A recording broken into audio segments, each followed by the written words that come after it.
রাজধানী সহ সারা দেশে আজও পুরোদমে চলছে চামড়া বেচাকেনা। সংরক্ষণ নিয়ে বিপাকে ব্যবসায়ীরা।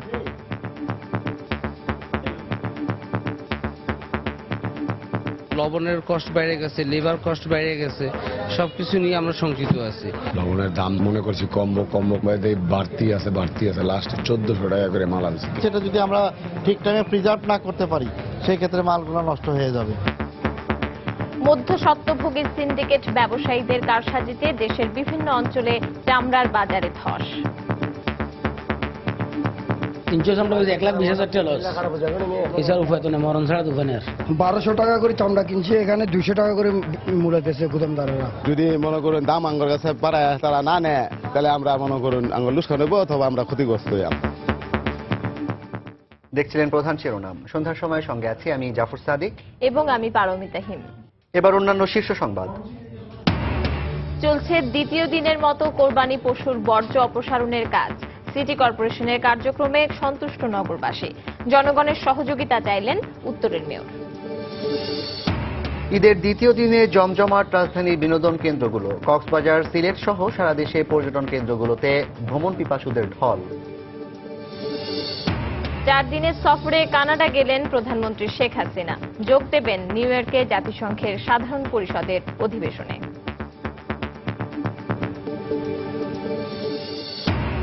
রাজধানীতে বেপরোয়া গতির প্রাইভেট কারের ধাক্কায় রিকশা আরোহী দম্পতি নিহত। সারা দেশে সড়ক দুর্ঘটনায় নিহত আরও 9 জন। এবং চট্টগ্রামের পাহাড়তলী ক্রসিং এলাকায় ঢাকামুখী মহানগর গোধূলির 3টি বগি লাইনচ্যুত। ঢাকা ও সিলেটের সঙ্গে রেল যোগাযোগ বন্ধ। তদন্ত কমিটি গঠন।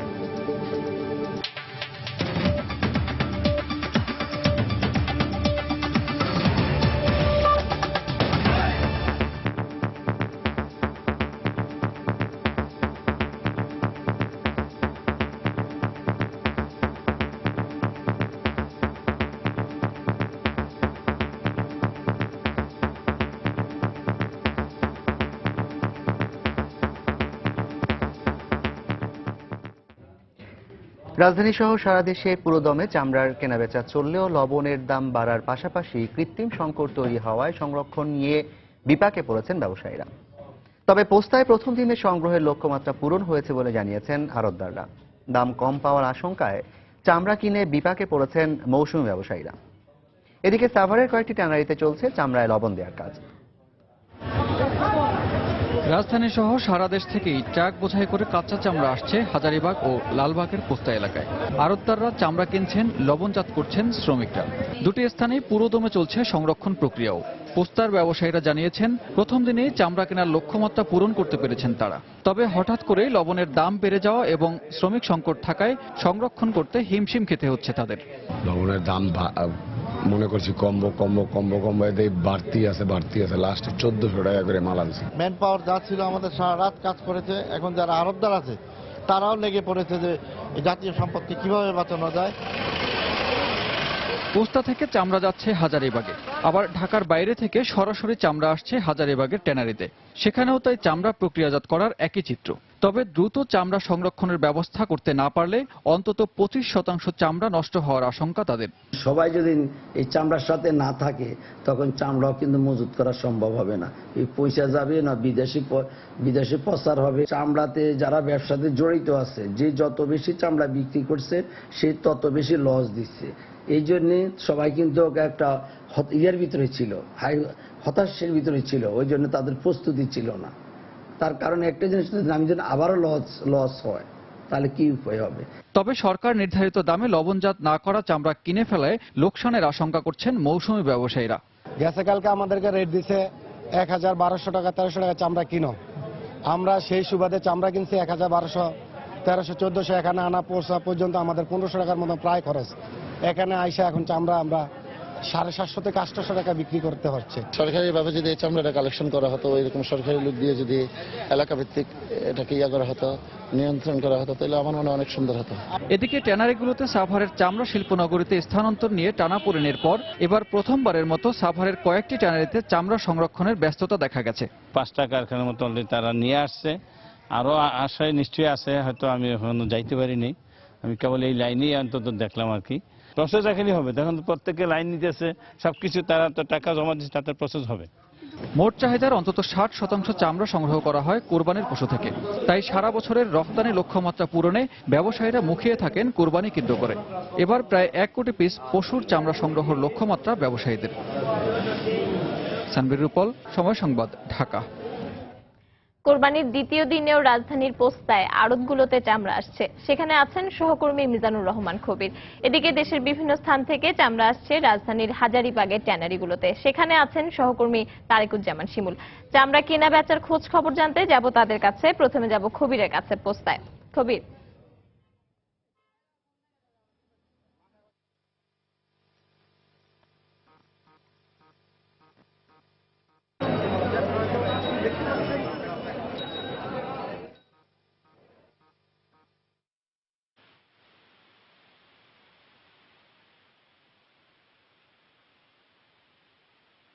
এখানে যারা আছেন ব্যবসায়ীরা, ভাই আপনাদের এখানে এখন যে চামড়াগুলো আসছে এগুলো কোন জায়গা থেকে আসছে?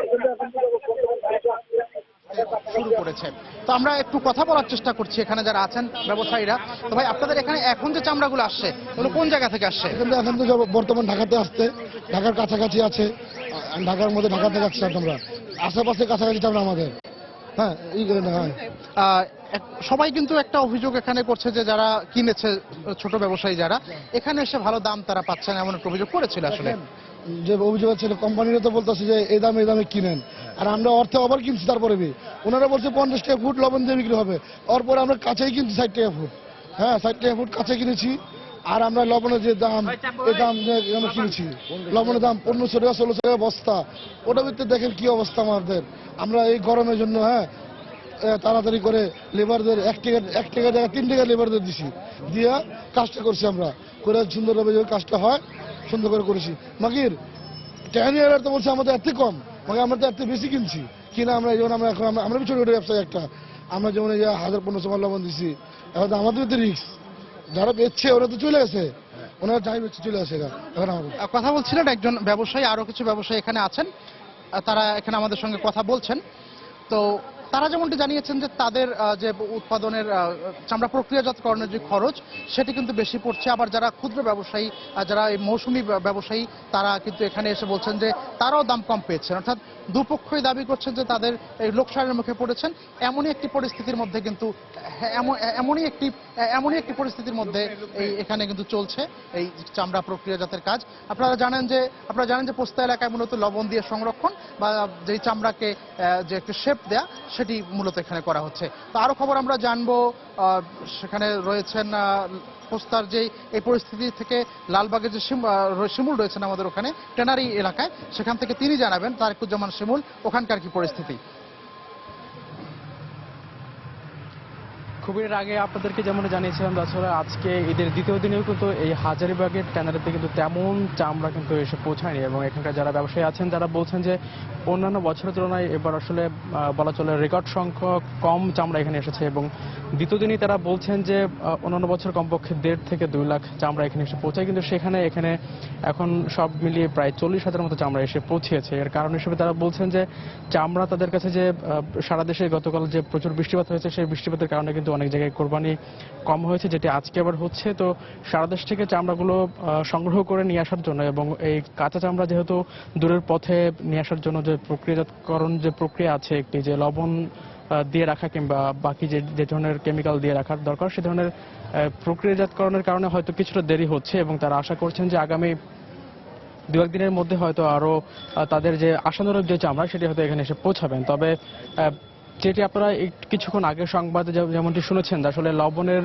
বেশি দাম এবছর এবং পাশাপাশি সরকার নির্ধারিত যে দাম চামড়ার, তো দুটি মিলিয়ে আসলে যারা ফড়িয়া ব্যবসায়ী তারাই তো মূলত এই ট্যানারিতে এখানে হাজারীবাগে চামড়াগুলো নিয়ে থাকেন। তো সেই ফড়িয়ে যারা আছেন তারা বলছেন যে তারা সরকার নির্ধারিত দামের চেয়ে কিছুটা বেশি দামে প্রথমত চামড়াগুলো কিনেছে এবং তারপর তারা বেশি দামে লবণ দিয়ে সেই চামড়াগুলো প্রক্রিয়াজাতকরণের কারণে কিন্তু স্বভাবতই চামড়ার যে দাম সেটি সরকার নির্ধারিত মূল্যের চেয়ে বেশি দামে তাদের কাছ থেকে যদি না কেনা হয়, সেক্ষেত্রে তারা লোকসানের মুখোমুখি হবেন। এবং সেই কারণে তারা এসে এখানকার যারা পাইকারি ক্রেতা আছেন তাদের কাছে তারা অনুরোধ করছেন যে চামড়াগুলো তারা সরকার নির্ধারিত যে মূল্য 50 টাকা টাকা তার চেয়ে বেশি দামে কেনার জন্য, কিন্তু এখানকার যারা ক্রেতা আছেন তারা মোটেও এর চেয়ে বেশি দাম দিয়ে কিনতে তারা রাজি নন। তো এই সবকিছু মিলিয়ে আসলে চামড়ার বাজারে এখন পর্যন্ত এখানকার যারা আছেন তারা বলছেন যে খুব একটা স্বস্তি বিরাজ করছে না। তো সন্ধ্যার পর আমরা শুনেছিলাম যে রাজধানীর বিভিন্ন এলাকা, বাইরের বিভিন্ন এলাকা থেকে কিন্তু এখানে বেশ কয়েকটা চামড়া আসার কথা ছিল, তো সেগুলো এখন পর্যন্ত এসে পৌঁছায়নি। এখানকার যারা ব্যবসায়ী আছেন তারা বলছেন যে হয়তো সেগুলো আজকে নাও আসতে পারে বিভিন্ন সমস্যার কারণে। তো আশা করছেন যে আগামী কাল কিংবা পরশুদিন থেকে হয়তো চামড়া এখানে পুরোদমে আসবে এবং এখানকার যে ব্যবসা সেটি হয়তো আবার তার যে রূপ সেটি ফিরে পাবে। এখন পর্যন্ত এই ছিল আমার কাছে এখানকার সর্বশেষ। দর্শক, চামড়া বেচা কেনার খোঁজ খবর নিচ্ছিলাম। রাজধানীর পোস্তা থেকে যোগ দিয়েছিলেন মিজানুর রহমান কবির এবং হাজারীবাগের ট্যানারি থেকে যোগ দিয়েছিলেন তারেকুজ্জামান শিমুল। চলে যাচ্ছি পরের খবরে। মধ্যস্বত্বভোগী সিন্ডিকেট ব্যবসায়ীদের দর কারসাজির মুখে বন্দরনগরী চট্টগ্রামে কোরবানি ঈদের প্রথম দিনে চামড়ার বাজারে ব্যাপক ধস নেমেছে। 7 থেকে 10 ঘন্টা অপেক্ষা করেও নির্ধারিত দামে চামড়া বিক্রি করতে পারেনি মৌসুমী ব্যবসায়ীরা। বাসাবাড়ি ঘুরে ঘুরে কেনা প্রতিটি চামড়ার দামের চেয়ে 2 থেকে 300 টাকা কম দামে চামড়া বিক্রি করতে বাধ্য হয়েছেন তারা। অপরদিকে মাত্র কয়েক ঘন্টার ব্যবধানে কোটি কোটি টাকা কামিয়ে নিয়েছে সিন্ডিকেট ব্যবসায়ীরা। সাক্ষাৎ ত্রিপুর ক্যামেরায় আরো জানাচ্ছেন কমল দে।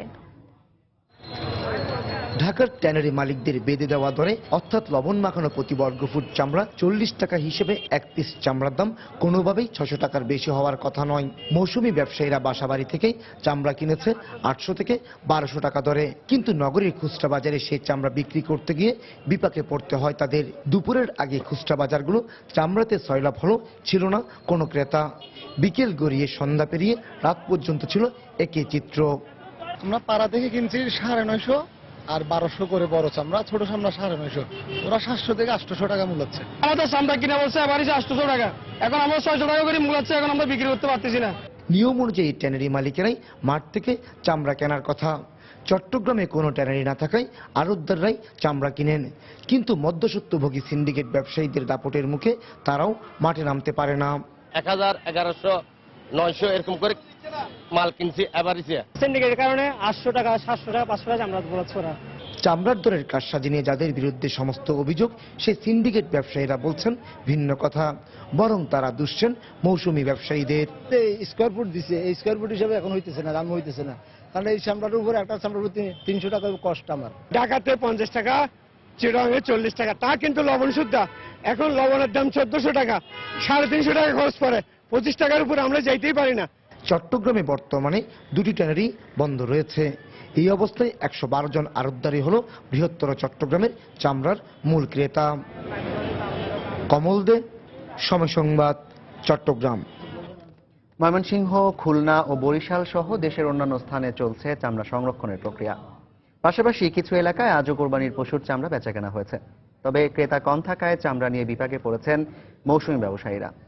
অন্যদিকে লবণ ও শ্রমিকের মজুরি বাড়ায় আর্থিক ক্ষতির শঙ্কা আড়তদার ও ব্যবসায়ীদের। ব্যুরো প্রতিবেদকদের পাঠানো তথ্য ছবি নিয়ে ডেস্ক রিপোর্ট।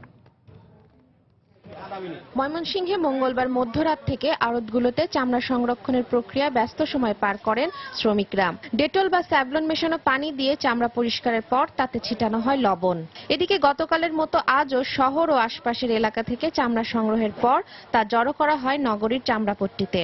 তবে ব্যবসায়ীদের সিন্ডিকেটের অভিযোগ তুলে চামড়া নিয়ে লোকসানের শঙ্কা জানালেন মৌসুমী ব্যবসায়ীরা। 40 টাকা রেট দিচ্ছে, তাও কি লবণযুক্ত চামড়া, কিন্তু বাহিরে অনেকেই চামড়া বেশি রেট দামে কিনতে বাধ্য হয়েছে। চাহিদা কম, হ্যাঁ আমগর দাম দিছে কম, তাই আমগর চাহিদা পুরা করবার লেগে আমরা মানে বাধ্য হয়ে বাড়ায় কিনতে বাধ্য হয়েছি। যদি মনে করুন দাম আঙ্গর কাছে পাড়ায় তারা না নেয়, তাহলে আমরা মনে করুন আঙ্গুর লুস্কা নেবো অথবা আমরা ক্ষতিগ্রস্ত হই। চট্টগ্রামেও চলছে কোরবানির পশুর চামড়া সংরক্ষণের প্রক্রিয়াজাত। সকাল থেকে শহরের আলুর ডিপো এলাকার আড়তে সংগৃহীত চামড়ায় লবণ ছিটিয়ে তা জড়ো করা হয়। এর আগে অপ্রয়োজনীয় মাংস ও চর্বি অপসারণের পর পানি দিয়ে ধুয়ে পরিষ্কার করেন শ্রমিকরা। চামড়া রক্ষায় প্রথম ধাপ শেষে পর্যায়ক্রমে অন্যান্য ধাপের কাজ চলবে বলে জানিয়েছেন তারা। এদিকে বরিশালের পদ্মাবতী এলাকায় বেলা বাড়ার সঙ্গে সঙ্গে ব্যস্ততা বাড়তে থাকে চামড়া শ্রমিকদের। নগরীর বিভিন্ন স্থান থেকে সংগ্রহ করা পশুর চামড়া প্রক্রিয়াজাতের কাজ শুরু হয় বুধবার ভোর থেকে। এবার শ্রমিকের মজুরি ও লবণের দাম বৃদ্ধিতে চামড়া নিয়ে লোকসানের আশঙ্কা করছেন ব্যবসায়ীরা। লবণের কষ্ট বেড়ে গেছে, লেবার কষ্ট বেড়ে গেছে, সবকিছু নিয়ে আমরা শঙ্কিত আছি। আমরা যে এবার চামড়া কিনছি সেটা ঢাকায় নিয়ে আমরা যে বিক্রি করব, তারা যদি রেট বাড়াইয়া না দেয় তা আমরা আবারও লসের মুখেই পড়ব। এছাড়া খুলনা, রাজশাহী, ফেনীর আড়তগুলোতে চলছে চামড়া সংরক্ষণের প্রক্রিয়া। তাসমিন আফরোজ, সময় সংবাদ। ঈদে রাজধানীতে সৃষ্টি হওয়া হাজার হাজার টন কোরবানির পশু বর্জ্য অপসারণের কাজ চলছে দ্রুত গতিতে। ঢাকা সিটি কর্পোরেশনের চলায় পরিচ্ছন্নতা কার্যক্রমে সন্তোষ প্রকাশ করেছেন নগরবাসী। তবে কোনো কোনো এলাকায় বর্জ্য অপসারণ করা হয়নি বলেও অভিযোগ করেছেন বাসিন্দারা। আবার কোনো কোনো এলাকায় স্থানীয় বাসিন্দাদের উদ্যোগেই পরিচ্ছন্নতা কার্যক্রম চলে। ঢাকা উত্তর সিটি কর্পোরেশন এলাকার বুধবারের সকাল, পরিচ্ছন্নতা কর্মীরা অলিগলি থেকে অপেক্ষাকৃত বড় রাস্তাগুলোতে জড়ো করেছে কোরবানির পশু সহ সব ধরনের বর্জ্য। এইসব জড়ো করা স্তূপগুলো তুলে নিচ্ছে সিটি কর্পোরেশনের ট্রাকের সাথে কর্তব্যরত আরেক দল পরিচ্ছন্নতা কর্মী। নির্দিষ্ট করে দেয়া এলাকা একবার চক্কর দেওয়ার পরে বর্জ্যবাহী ট্রাকগুলো ছোটে ডাম্পিং এলাকায়। রাস্তা ফাঁকা থাকায় 1 ঘন্টার মধ্যেই আবারও ফেরত আসছে। পলিব্যাগ ব্যবহার করছে এবং আমাদের লোকেরা এবং ভ্যান সার্ভিস যারা আছে ওরাও আমরা ওই পলিথিন পাচ্ছি, ওইগুলো আমরা এনে কন্টেনারের ভিতরে ভরে দিচ্ছি। এদিকে এবছরের বর্জ্য অপসারণ ব্যবস্থায় সন্তুষ্টি প্রকাশ করেছেন অনেকে। আমাদের এতে সুফল পাচ্ছে। আমাদের এলাকার দুর্গন্ধ অনুষ্ঠান যে সেটা ছিল এটা অনেকটা কমে গেছে। ঢাকা দক্ষিণ সিটি কর্পোরেশনের সব ময়লা উনি 48 ঘন্টার মধ্যে ফেলবে। তবে এখনো কিছু কিছু ময়লা রয়েছে, যেহেতু 48 ঘন্টা পার হয় নাই, আশা করি ওনার কার্যক্রম সঠিকভাবে উনি পালন করতে পারবেন। তবে ঈদের দিন বৃষ্টির ফলে যেসব এলাকায় জলাবদ্ধতা তৈরি হয়েছিল সেখানে এবং ঘিঞ্জি এলাকাগুলোর চিত্র একটু আলাদা। 64 নম্বর ওয়ার্ডে কোনো ঈদে কোনো ব্লিচিং পাউডার অথবা কোনো ব্যাগ এখন পর্যন্ত কোনো ঘরে দেওয়া হয়নি। ড্রেনের ভিতর সব ময়লা গিয়া মানে বইরা যেতে আছে গা, যার ফলে বৃষ্টি আইলে উপরে আপনার রাস্তাঘাট তলে যেতে আছে গা, গাড়ি চলার কিছুই নেই এই অবস্থা। এটা কোনো কার্যক্রম হইল এটা? আবার যে ঘিঞ্জি এলাকাগুলোতে সিটি কর্পোরেশনের গাড়ি পৌঁছানো দুষ্কর, এমন অনেক এলাকাতেই স্থানীয় বাসিন্দাদের উদ্যোগে চলছে পরিচ্ছন্নতা কার্যক্রম। যেহেতু সিটি কর্পোরেশন কখন আসবে না আসবে সেটা দেখতে হবে না, আমরা পরিষ্কার রাখবো, আমরা নিজেরা পরিষ্কার থাকবো, সচ্ছল থাকবো। উন্নয়ন কমিটির পক্ষ থেকে যৌথভাবে সিটি কর্পোরেশনের আহ্বানে এবং স্থানীয় অর্থ কমিশনারের সহযোগিতায় আমরা নিজ উদ্যোগে এলাকা পরিষ্কার পরিচ্ছন্ন করতেছি। ঈদের দিন দুপুর 12টা থেকে পরবর্তী 48 ঘন্টার মধ্যে বর্জ্য অপসারণ করার ঘোষণা দিয়েছে বিভক্ত 2 সিটি কর্পোরেশনের নগর পিতারা। শাতিলা শারমিন, সময় সংবাদ, ঢাকা। এদিকে কোরবানির বর্জ্য অপসারণে নগরবাসীর সহযোগিতা চেয়েছেন ঢাকা উত্তর সিটি কর্পোরেশনের মেয়র আনিসুল হক। বিকেলে বনানীতে নিজ বাসায় সাংবাদিকদের তিনি বলেন, প্রতিশ্রুতি অনুযায়ী ঢাকা উত্তর সিটি কর্পোরেশনের অধিকাংশ বর্জ্য অপসারিত হয়েছে। এদিকে দক্ষিণ সিটি কর্পোরেশনের প্রায় 70% বর্জ্য ইতোমধ্যে অপসারিত হয়েছে জানিয়ে প্রধান বর্জ্য ব্যবস্থাপক জানিয়েছেন, কাল দুপুরের মধ্যেই 100% বর্জ্য অপসারণ করা হবে। কোরবানির ফলে উৎপাদিত বর্জ্য 14,000 টন আমরা আজকে সন্ধ্যা 6টা পর্যন্ত অপসারিত করেছি। আমাদের অ্যাপ্রক্সিমেট হয় 18 থেকে 20,000 টন, সেই হিসাবে আমরা 70% প্রোগ্রেস হয়েছে। আজকে পর্যন্ত যা কোরবানি হয়েছে সেগুলো আমরা 100% আগামী দুপুর 2টার মধ্যে, সম্ভবত আরো আগে আমরা পরিষ্কার করতে সমর্থ হব। 4,687.57 টন বর্জ্য আমরা ক্যারি করেছি। মোটামুটিভাবে 24 ঘন্টার মধ্যেই কিন্তু শহর পরিষ্কার হয়ে গেছে। তার একটি বড় কারণ হলো যারা শহরবাসী তারা আমাদের সঙ্গে খুবই সহযোগিতা করেছেন। সিটি কর্পোরেশনের যারা এক্সিকিউটিভস তারা খেটেছেন, সব মিলে কাজটি করায় এই যে বলে না প্রাইভেট পার্টনারশিপ, পাবলিক পার্টনারশিপ, এটি খুব ভালো কাজ করেছে এবছর। কোরবানির পশু বর্জ্য অপসারণের খবর জানাতে রাজধানীর জিগাতলা এলাকায় আছেন রিপোর্টার দেবাশিস রায় এবং রামপুর এলাকায় আছেন সেরিয়া সুলতান। আমরা সরাসরি চলে যাচ্ছি তাদের কাছে। প্রথমে যাচ্ছি দেবাশিসের কাছে। দেবাশিস, কি অবস্থা দেখছেন? জাফর, আপনি জানেন যে গতকালকে কোরবানি হওয়ার পর থেকে কিন্তু 2 সিটি কর্পোরেশন এলাকাতে বর্জ্য ব্যবস্থাপনায়, বিশেষ করে বর্জ্য অপসারণে কিন্তু বিশেষ কিছু পদক্ষেপ এবার লক্ষ্য করা গেছে এবং সেই পদক্ষেপগুলোর কারণে কিন্তু এখন পর্যন্ত আমরা বলতে পারি যে অনেকটাই ঢাকার যে বর্জ্যগুলি ছিল, বিশেষ করে কোরবানি পশুর বর্জ্য, সেই বর্জ্য কিন্তু এখন পর্যন্ত বলা চলে যে অনেকটাই অপসারিত হয়েছে। আমরা এখন থেকে প্রায় ঘন্টা দেড়েক আগে কথা বলেছিলাম ঢাকা দক্ষিণ সিটি কর্পোরেশন যিনি বর্জ্য ব্যবস্থাপনার দায়িত্বে রয়েছেন কর্মকর্তা, তার সঙ্গে কথা বলার সুযোগ আমরা তার কাছ থেকে যেমনটি জেনেছি যে ঢাকা দক্ষিণ সিটি কর্পোরেশন এলাকাতে 57টি ওয়ার্ড মিলে তারা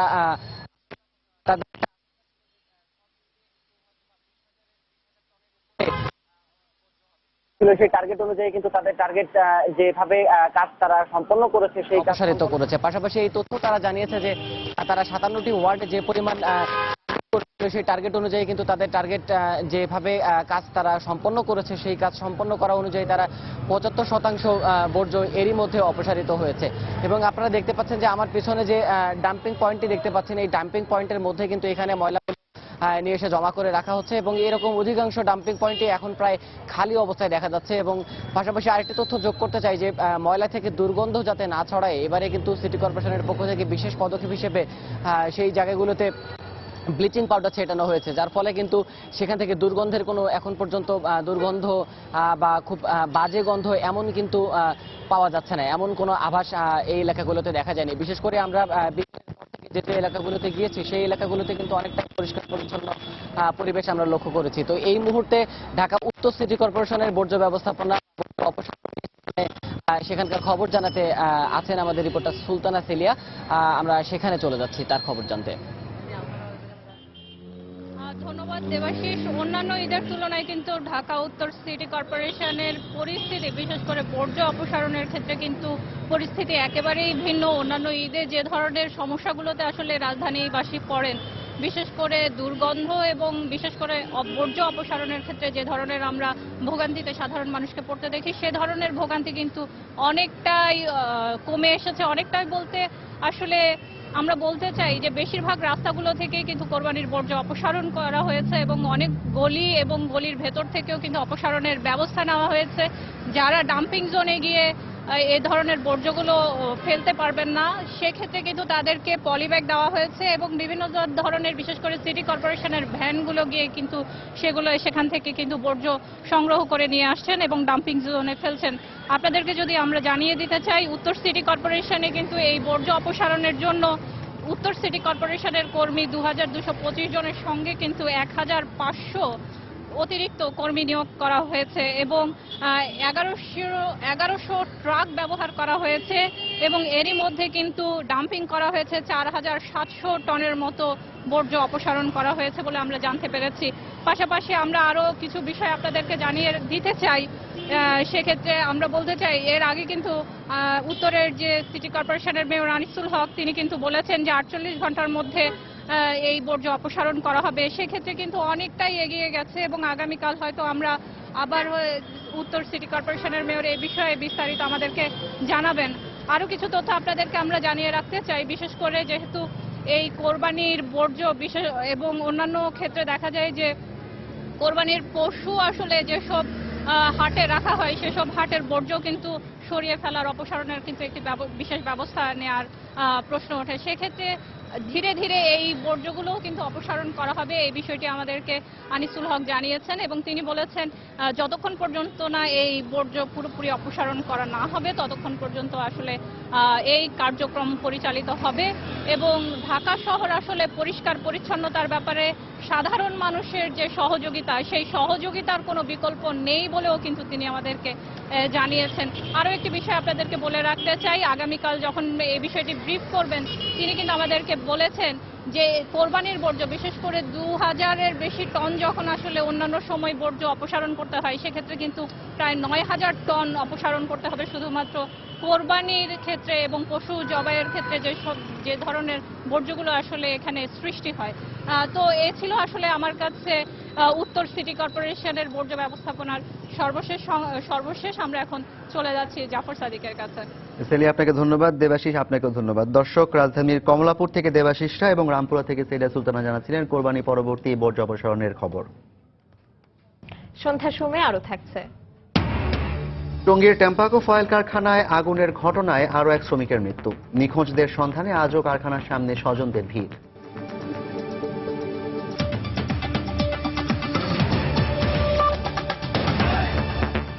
উত্তর আমেরিকার দুটি দেশ কানাডা ও যুক্তরাষ্ট্রে 11 দিনের সফরে সকালে ঢাকা ছেড়েছেন প্রধানমন্ত্রী শেখ হাসিনা। সকাল 10:30টার দিকে হযরত শাহজালাল আন্তর্জাতিক বিমানবন্দর থেকে বাংলাদেশ বিমানের একটি ভিভিআইপি ফ্লাইটে তিনি লন্ডনের উদ্দেশ্যে যাত্রা করেন। সকালে বিমানবন্দরে তাকে বিদায় জানায় মন্ত্রিপরিষদের কয়েকজন সিনিয়র মন্ত্রী। এ সময় 3 বাহিনীর প্রধানরা উপস্থিত ছিলেন। 11 দিনের সফরে প্রথমে তিনি লন্ডনে 22 ঘন্টা যাত্রা বিরতি করবেন। সফরের প্রথম পর্বে একটি কনফারেন্সে যোগ দেওয়ার উদ্দেশ্যে 15 থেকে 18 সেপ্টেম্বর 4 দিন কানাডা সফর করবেন প্রধানমন্ত্রী। এরপর দ্বিতীয় পর্যায়ে 18 থেকে 25 সেপ্টেম্বর জাতিসংঘের সাধারণ পরিষদের 71তম অধিবেশনে উদ্দেশ্যে তিনি যুক্তরাষ্ট্রের নিউ ইয়র্কে যাবেন। 20 সেপ্টেম্বর প্রধানমন্ত্রী শেখ হাসিনা জাতিসংঘের সাধারণ আলোচনার উদ্বোধনী অনুষ্ঠানে যোগ দেবেন। সফর শেষে তার আগামী 26 সেপ্টেম্বর দেশে ফেরার কথা রয়েছে। এদিকে শুরু হয়েছে জাতিসংঘের 71তম সাধারণ পরিষদের অধিবেশন। বৈশ্বিক পরিবর্তন সম্মিলিত উদ্যোগ বিষয়ে বিতর্ক আলোচনা হবে এবারের অধিবেশনে। এছাড়া অনুষ্ঠিত হবে অভিবাসন বিষয়ক উচ্চ পর্যায়ের প্ল্যানারি সেশন। বাংলাদেশের প্রধানমন্ত্রী শেখ হাসিনা সহ বিভিন্ন দেশের রাষ্ট্র ও সরকার প্রধানরা অংশ নেবেন অধিবেশনে। নিউ ইয়র্ক থেকে শিহাবুদ্দিন কিসলুর পাঠানো রিপোর্ট। সমগ্র মানবজাতির জন্য বাসযোগ্য পৃথিবী গড়ে তোলার অঙ্গীকার বাস্তবায়নের লক্ষ্যকে সামনে রেখে নিউ ইয়র্কে শুরু হয়েছে জাতিসংঘের 71তম সাধারণ পরিষদের অধিবেশন। আমাদের ভবিষ্যৎ প্রজন্মের জন্য এবারের অধিবেশন অত্যন্ত গুরুত্বপূর্ণ বলে জানালেন সাধারণ পরিষদের নবনির্বাচিত সভাপতি। সামনের বছরটি আমাদের জন্য অনেক গুরুত্বপূর্ণ। মানবতার স্বার্থে এবং ভবিষ্যৎ প্রজন্মের জন্য একটি নিরাপদ বিশ্ব গড়ে তুলতে আমরা 17টি টেকসই উন্নয়নের লক্ষ্যমাত্রা নির্ধারণ করেছি। প্রত্যেক মানুষকে এই উন্নয়নের লক্ষ্যমাত্রাগুলো বুঝতে হবে। যদি সবাই বুঝতে পারে এবং আমাদের সহায়তা করে, তবে 2030 সালের মধ্যে আমরা এই লক্ষ্যমাত্রাগুলো অবশ্যই অর্জন করতে পারব।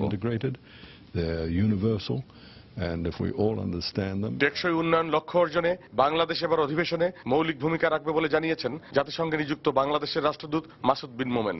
বর্তমানে যে আপনার ভায়োলেন্ট এক্সট্রিমিজম যে সমস্যাটা সমস্ত দেশকেই কোনো না কোনোভাবে এফেক্ট করছে, বাংলাদেশও এর বাইরে নয়, সেটার ব্যাপারেও আমরা একটা পজিটিভ ভূমিকা রাখার চেষ্টা করব। মাইগ্রেশন অ্যান্ড রিফিউজিদের ব্যাপারেও আমাদের যথেষ্ট অবদান থাকবে। এই প্রসেসটাতে আমরা গুরুত্বপূর্ণ ভূমিকা রেখেছিলাম। জাতিসংঘের 71তম সাধারণ পরিষদের অধিবেশনে যোগদানের উদ্দেশ্যে প্রধানমন্ত্রী শেখ হাসিনা যুক্তরাষ্ট্রে পৌঁছাবেন আগামী 18 সেপ্টেম্বর। আগামী 21 সেপ্টেম্বর সাধারণ পরিষদের অধিবেশনে বক্তব্য রাখবেন তিনি। জাতিসংঘের সদর দপ্তর থেকে শিহাবুদ্দিন কিসলু, সময় সংবাদ, নিউ ইয়র্ক, যুক্তরাষ্ট্র। ভোরবেলা বের হয়েছিলেন মেয়ের বাসায় কোরবানির মাংস পৌঁছে দিতে, কিন্তু তার আগেই ঘাতক প্রাইভেট কারের চাপায় জীবন প্রদীপ নিভে যায় অবসরপ্রাপ্ত সরকারি কর্মকর্তা আতাউর রহমান ও তার স্ত্রীর। এ ঘটনায় গুরুতর আহত হন ঢাকা উত্তর সিটি কর্পোরেশনের এক পরিচ্ছন্নতা কর্মী। ঘটনার পর গাড়িতে পাওয়া যায় মদের বোতল। বুধবার সকালে রাজধানীর পূর্ব শেওড়াপাড়ায় এই ঘটনা ঘটে। মাতাল অবস্থায় এলোমেলো গাড়ি চালানোয় এ দুর্ঘটনা হয়েছে বলে অভিযোগ স্বজনদের। বুধবার বিকেলে আতাউর রহমান দম্পতির পূর্ব শেওড়াপাড়ার বাসায় গিয়ে দেখা যায় শোকাহত পরিবেশ। আকস্মিক এ ঘটনায় মুষড়ে পড়েছেন পরিবারের সদস্যরা। আতাউর রহমান দম্পতির সন্তান ও অন্যান্য স্বজনরা কান্নাজড়িত কণ্ঠে ঘটনার বর্ণনা করছিলেন। ওনারা বাস স্ট্যান্ডের সাইডে দাঁড়ায় ছিল সিএনজির জন্য, তখন একদল মাতাল ছেলে মদ খাইতে খাইতে গাড়ি চালায়, আবার বাবা মার উপর দিয়ে উঠাই দিচ্ছে। ওইখানেই শেষ, তারা আর কিচ্ছু নাই। প্রত্যক্ষদর্শীদের বর্ণনা অনুযায়ী পূর্ব শেওড়াপাড়া ঠিক এই স্থানটিতে দাঁড়িয়েছিলেন অবসরপ্রাপ্ত সরকারি চাকরিজীবী আতাউর রহমান এবং তার স্ত্রী সহ আরও দুজন। ঠিক এই সময়টিতেই দ্রুত গতিতে ধেয়ে আসা একটি প্রাইভেট কার তাদের দুজনকে ধাক্কা দিয়ে ছিটকে ফেলে কারেন্টের এই পিলারের কাছে। এরপর প্রাইভেট কারটি আর 10 হাত দূরে উল্টে গিয়ে পড়ে থাকে। একেবারে সাইডে দাঁড়িয়েছে ওই গাড়িটা মদ খাওয়া অবস্থায়, মানে উল্টা এলোপাথালি চালাই আছে, তাদেরকে মারলো, আরেকজনে মারলো, মারার পর গাড়িটা পোল্ট্রি খাইতে খাইতে এখানে আসলো। গাড়ির ভিতরে 2টা মদের বোতল, বরফ, ঠিক আছে, আর বিভিন্ন কিছু পাওয়া গেছে গাড়ির ভিতরে। কিন্তু এই লোকটা খাম বাড়ি খাইয়া এবার তো লইয়া বইছে, আর এই পুরা লোকটা এই যে এডের বাড়ি খাইয়া এই যে রক্ত পড়তেছে। এ ঘটনায় গুরুতর আহত হন ঢাকা উত্তর সিটি কর্পোরেশনের পরিচ্ছন্নতা কর্মী আবেদ আলী। রাজধানীর নিউরো সায়েন্স হাসপাতালে তার স্বজনেরা জানান, বুধবার দুপুর পর্যন্ত কাজ করে গ্রামের বাসায় যাওয়ার কথা ছিল তার। মাথার মধ্যে আঘাত পাইছে, ডানা একটা ভেঙে গেছে, দাঁত একটা ভেঙে গেছে, কান দেওয়ার সমানে রক্ত যেতেছে। আমার হাজবেন্ড ভালো হোক, আমরা আর কিছু চাই না। এদিকে ঘটনার পর থেকেই পলাতক গাড়ি চালক সহ 3 যুবক। দুমড়ে মুচড়ে যাওয়া গাড়িটি রাখা হয়েছে ডাম্পিংয়ে। এই ঘটনায় নিহতদের পরিবার মামলা করার পর পুলিশ জানিয়েছে পুরো ঘটনা তদন্ত করে দেখছেন তারা। তাফসির বাবু, সময় সংবাদ, ঢাকা। এদিকে দেশের বিভিন্ন জেলায় আলাদা সড়ক দুর্ঘটনায় এক শিশু সহ 9 জন নিহত হয়েছেন। এসব দুর্ঘটনায় আহত হয়েছেন অর্ধশতাধিক যাত্রী। আহতদের বিভিন্ন হাসপাতালে ভর্তি করা হয়েছে। আমাদের জেলা প্রতিনিধিদের পাঠানো তথ্য ও ছবি নিয়ে ডেস্ক রিপোর্ট। বুধবার দুপুরে দিনাজপুর ঠাকুরগাঁও মহাসড়কে এসকে পরিবহনের একটি যাত্রীবাহী বাস নিয়ন্ত্রণ হারালে 4 জন নিহত হয়। এ ঘটনায় আহত অন্তত 40 জনের মধ্যে 33 জনকে দিনাজপুর মেডিকেল কলেজ হাসপাতালে ভর্তি করা হয়। দিনাজপুর শহর থেকে গাড়ি আসার সময় একটা লোককে বাঁচাতে গিয়ে গাড়িটা সাইড করে গাছের সাথে ধাক্কা খেয়ে আবার উল্টে যায়। ঠাকুরগাঁওয়ের খোঁচা বাড়িতে দিনাজপুরগামী যাত্রীবাহী বাসের সঙ্গে বিপরীত দিক থেকে আসা একটি পিকআপ ভ্যানের সংঘর্ষ হয়। এতে ঘটনাস্থলেই পিকআপের 2 যাত্রী নিহত হন। গুরুতর আহত অবস্থায় 3 জনকে উদ্ধার করে ঠাকুরগাঁও সদর হাসপাতালে ভর্তি করলে সেখানে আরো একজনের মৃত্যু হয়। সিরাজগঞ্জের উল্লাপাড়া রেল স্টেশন এলাকায় পেছন থেকে লরির ধাক্কায় গুরুতর আহত হন মোটরসাইকেল আরোহী আবু মুসা। গুরুতর অবস্থায় হাসপাতালে নেয়ার পথে তার মৃত্যু হয়। নিহত আবু মুসা সিরাজগঞ্জ সদর থানার কনস্টেবল হিসেবে কর্মরত ছিলেন বলে জানা গেছে। এছাড়া ঝালকাঠিতে সড়ক দুর্ঘটনায় এক শিশুর মৃত্যু হয়েছে। আহত হন শিশুটির বাবা মা সহ একই পরিবারের 3 জন। তাদেরকে বরিশাল শেরেবাংলা মেডিকেল কলেজ হাসপাতালে ভর্তি করা হয়েছে। সাবিত সারওয়ার, সময় সংবাদ। সন্ধ্যার সময় আরো থাকছে। ঈদের দিন ভারত নিয়ন্ত্রিত কাশ্মীরের 10 জেলায় কারফিউ জারি করায় আবারও বিক্ষোভ। নিরাপত্তা বাহিনীর সঙ্গে সংঘর্ষে আরো 2 জন নিহত।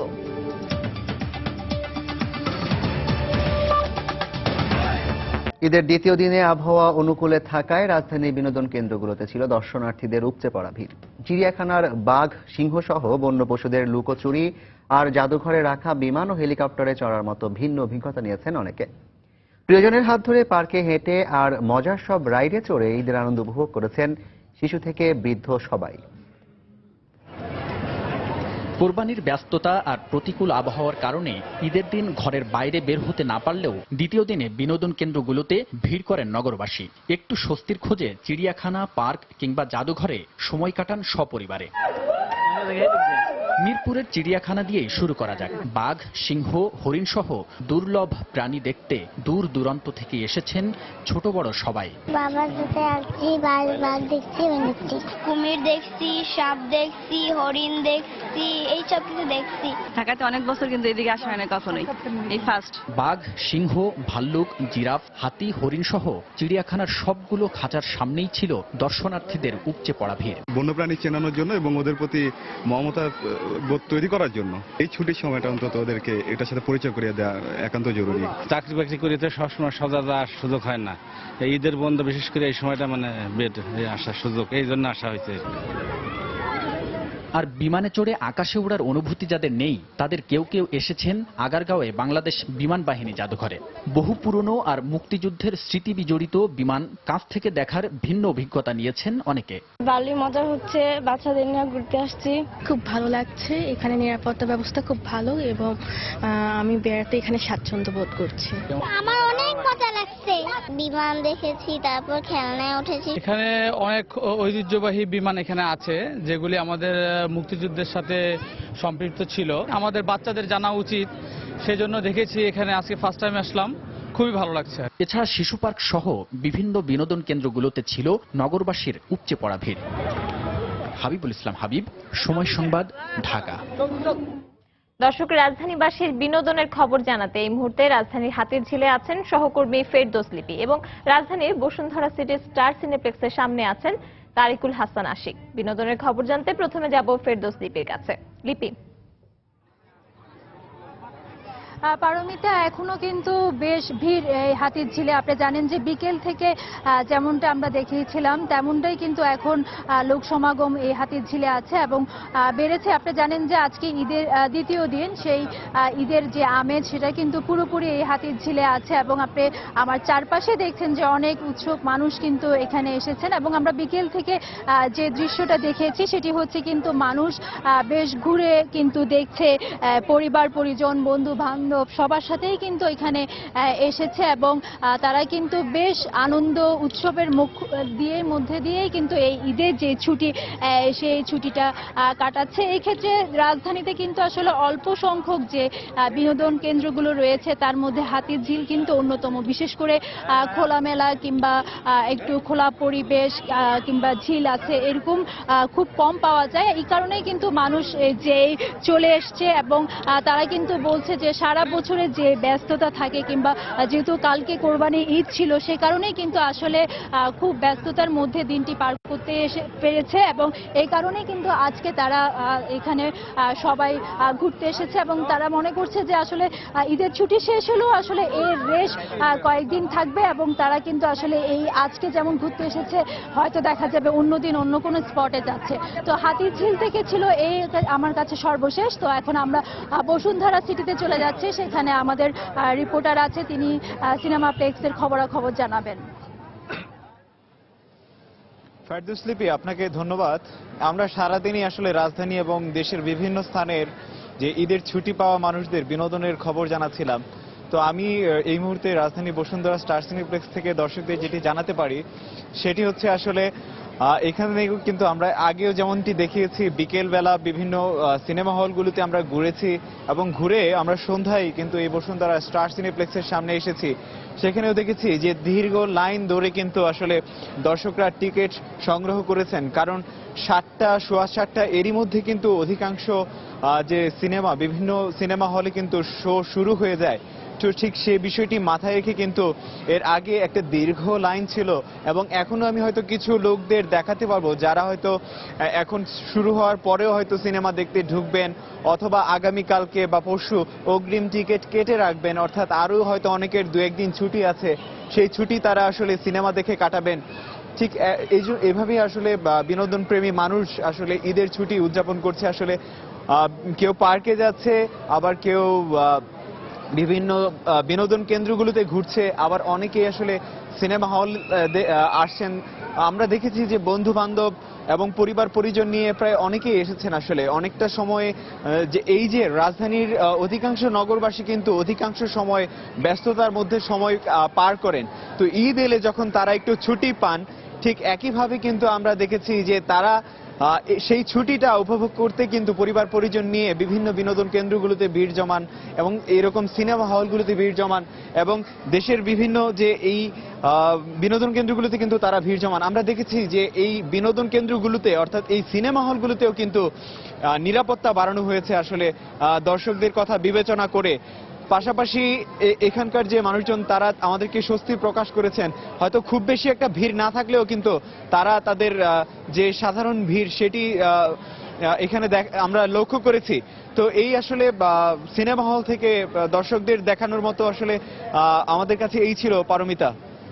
দর্শক, রাজধানীর বিভিন্ন বিনোদন কেন্দ্রে মানুষের ভিড় এ সম্পর্কে জানাচ্ছিলেন আমাদের দুজন সহকর্মী ফেরদৌস লিপি এবং তারিকুল হাসান আশিক। এখনো নিখোঁজ স্বামী সন্তানের সন্ধানে টঙ্গীর ট্যাম্পাকো ফয়েল কারখানার সামনে ভিড় করছেন স্বজনরা। দিকে কারখানার আগুনের ঘটনায় আজ আরো এক শ্রমিক মারা গেছেন। এ নিয়ে মৃতের সংখ্যা দাঁড়ালো 34 জনে। অন্যদিকে আজও আগুন জ্বলতে দেখা গেছে কারখানাটিতে। আগুন নেভাতে ফায়ার সার্ভিস ও সেনাবাহিনীর কর্মীরা চেষ্টা করছেন। নিহত ও নিখোঁজ ব্যক্তিদের লাশ খুঁজে পেলে দ্রুত স্বজনদের কাছে হস্তান্তর করার প্রতিশ্রুতি দিয়েছে কর্তৃপক্ষ।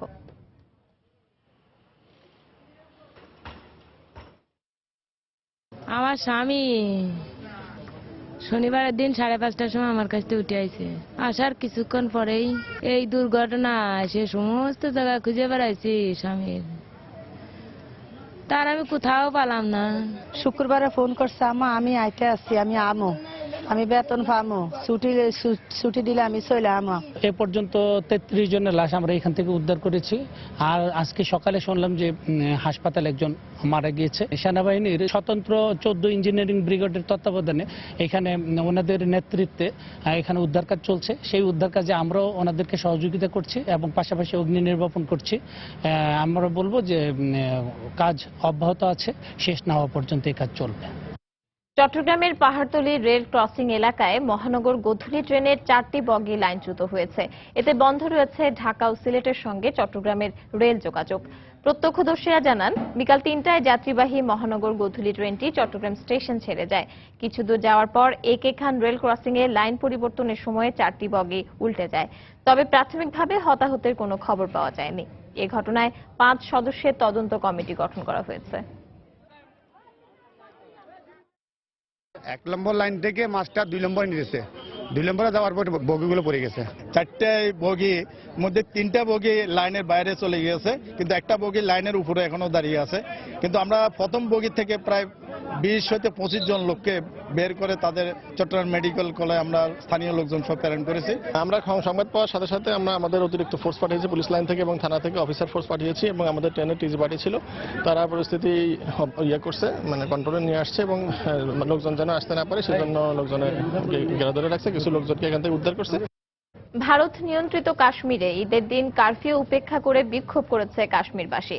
মঙ্গলবার কারফিউ ভেঙে বিক্ষোভ করতে গিয়ে নিরাপত্তা বাহিনীর সঙ্গে সংঘর্ষে আরো 2 জন নিহত হয়েছেন। এ নিয়ে গেল জুলাই মাসে শুরু হওয়া বিক্ষোভে এ পর্যন্ত নিহতের সংখ্যা বেড়ে দাঁড়িয়েছে 82 জনে। এদিকে 10টি জেলায় কারফিউ জারি করায় নিষিদ্ধ করা হয় ঈদের জামাত, সেই সঙ্গে মোবাইল সেবা বন্ধ রাখা হয়। কাশ্মীর জুড়ে সেনাবাহিনীর সহ সব ধরনের নিরাপত্তা বাহিনীকে তৎপর থাকার নির্দেশ দিয়েছে ভারতীয় সরকার। এদিকে জাতিসংঘের মানবাধিকার বিষয়ক সংস্থা UNHCR এর কাশ্মীরের বর্তমান পরিস্থিতি পর্যবেক্ষণের অনুরোধ প্রত্যাখ্যান করেছে ভারত।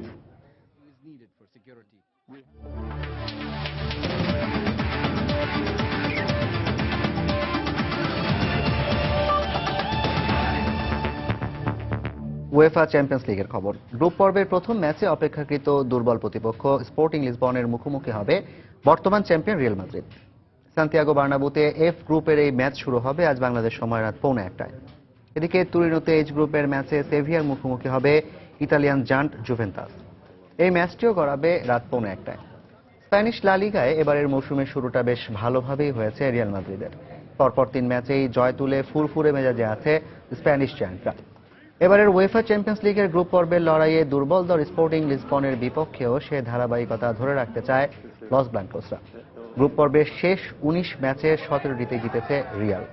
এদিকে 2000-2001 মৌসুমে চ্যাম্পিয়ন্স লিগের গ্রুপ পর্বে প্রথমবারের দেখায় লিসবনের মাঠে ড্র করেছিল রিয়াল। অন্যদিকে সান্তিয়াগো বার্নাবুতে লস ব্লাঙ্কোসদের বিপক্ষে কোনো জয়ের রেকর্ড নেই লিসবনের। ইনজুরি কাটিয়ে দলে ফেরা ক্রিস্টিয়ানো রোনালদো আছেন দারুণ ফর্মে, তাই গ্রুপ পর্বের শুরুটা জয় দিয়েই করতে চাইবে আসরের রেকর্ড 11 বারের চ্যাম্পিয়নরা। সন্ধ্যার সময়ের এ পর্যায়ে শীর্ষ সংবাদ জানিয়ে দিচ্ছি আরেকবার। রাজধানী সহ সারা দেশে আজও পুরোদমে চলছে চামড়া বেচাকেনা। লবণের দাম বাড়ায় সংরক্ষণ নিয়ে বিপাকে ব্যবসায়ীরা। চলছে দ্বিতীয় দিনের মতো কোরবানির পশুর বর্জ্য অপসারণের কাজ। সিটি কর্পোরেশনের কার্যক্রমে সন্তুষ্ট নগরবাসী। জনগণের সহযোগিতা চাইলেন উত্তরের মেয়র। 4 দিনের সফরে কানাডা গেলেন প্রধানমন্ত্রী শেখ হাসিনা। যোগ দেবেন নিউ ইয়র্কে জাতিসংঘের সাধারণ পরিষদের অধিবেশনে।